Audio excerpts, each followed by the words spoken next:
This weekend, Dallas Mayor Eric Johnson publicized newly released numbers that show Dallas is one of the only major cities in the nation to see violent crime drop 2 years in a row.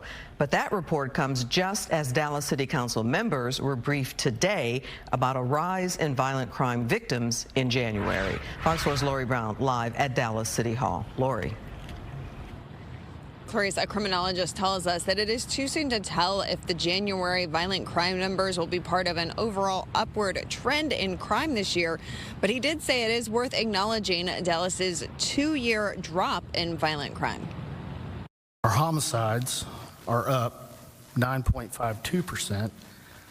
And what that translates to is 2 more victims than what we had through January of last year. As we first reported last month, Dallas saw 2 solid years of violent crime dropping across the city. But the city is beginning to see a trend in the wrong direction. In addition to homicides, aggravated assaults were also up nearly 15% in January compared with the same month last year. Something that hasn't really happened until now. Towards the end, the right-hand side of the trend line, it's going up.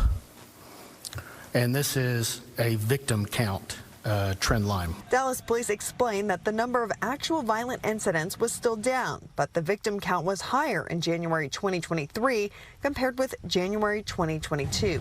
Chief Garcia explained.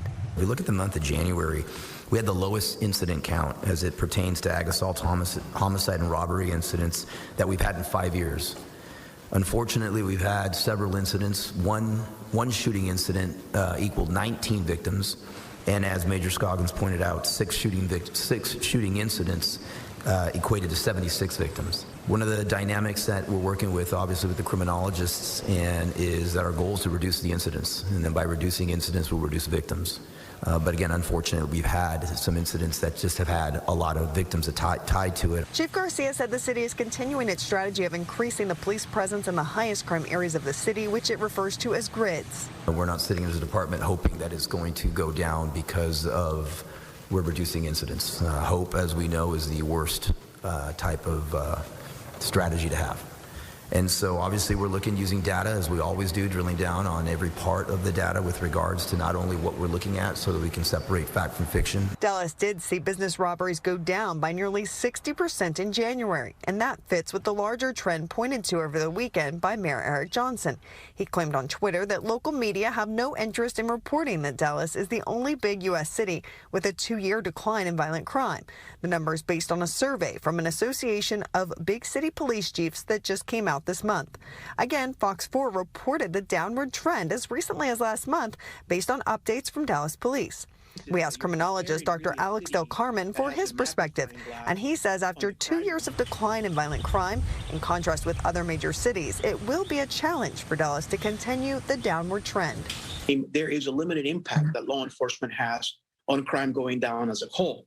And what I mean by that is there are other factors that we look at, such as the economy, and many other components that are simply not influenced by law enforcement from year to year.